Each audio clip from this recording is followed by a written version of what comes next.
What's up, YouTube? Danny. Today's October 20, uh, Sunday. I'm done with my back testing. I put in a lot of work back testing the past few months, and it's definitely paying off. Um, so, making a video on what I'm looking for. It's very hard to say. Um, my setups really depend on how the market sets up pre-market, right? So depending on how the pre-market looks, but yeah, I'll just give you an overview of what I'm looking for, how I use the time frames, and maybe a little bit of maybe show you what the trade that I took on Monday, I mean on Friday, and what I learned from it. Every loser, every loss that I take, especially now, um, I learn a lot. So this might sound kind of dumb, but I look forward to losses and not mistakes, right? Because mistakes is something that like a setup that you have and you just made like you FOMO into the trade or you didn't take the trade. Those are losses that are just mistakes. But losses that you maybe there's a setup or a move that you haven't encountered and then you learn from those. So um, yeah, so first on Friday, the trade that I was looking for, very straightforward. Um, Here on Facebook, if you guys can see that we are in a channel, um, disregard this. This is just fake outs, right? Fake out.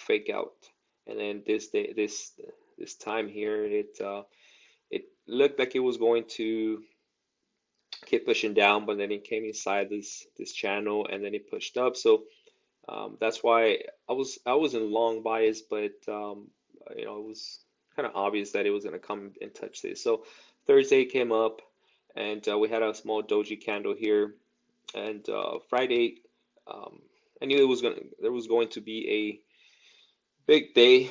Um, Obviously, didn't know if it was going to push up or down, and so I actually got trapped on the upside, right?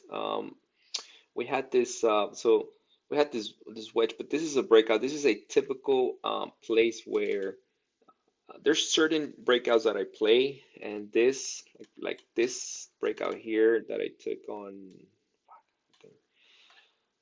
Friday, Thursday, Wednesday, on Tuesday. This is an amazing breakout here because we are relatively low on the chart, right? We're here. We had just broke out of this, confirmed that they wanted to push up.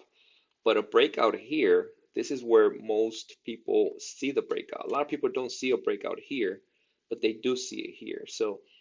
Um, so there's going to be more tricks to um, market makers or whatever you want to call it. There's going to be a lot more tricks here to trick traders to buy the breakout, right?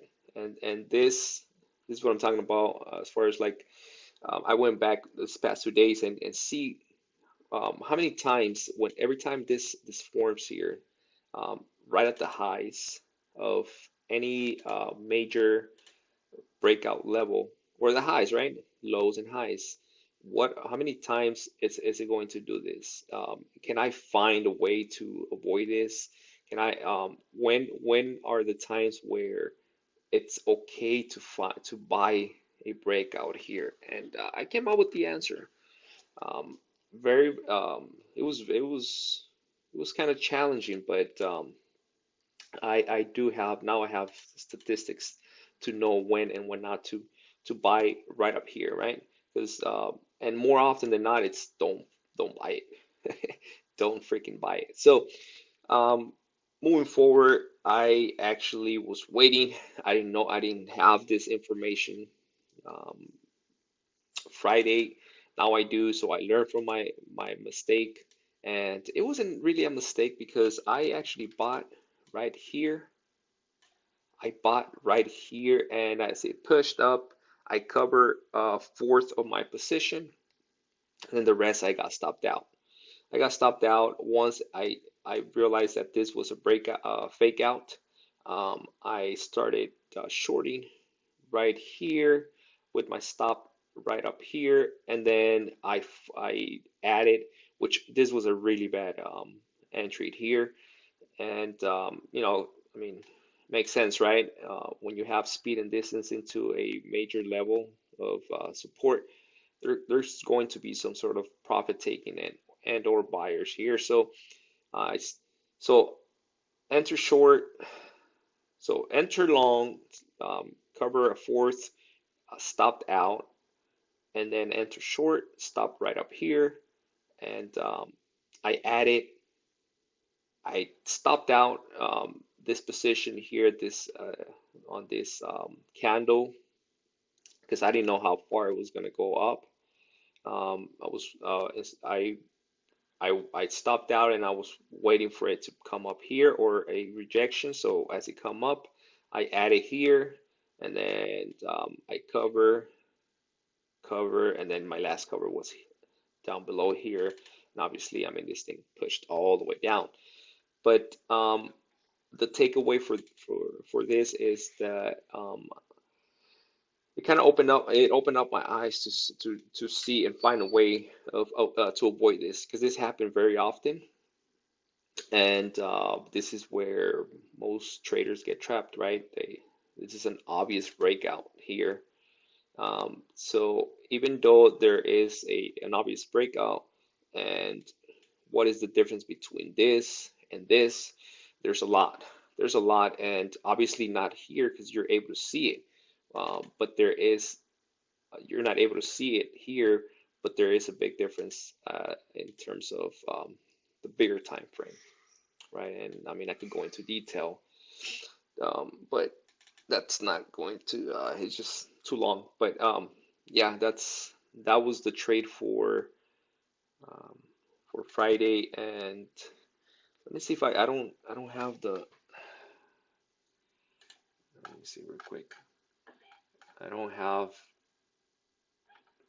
the executions. I don't have my platform opened. Oh, but look, let me show you here on the uh,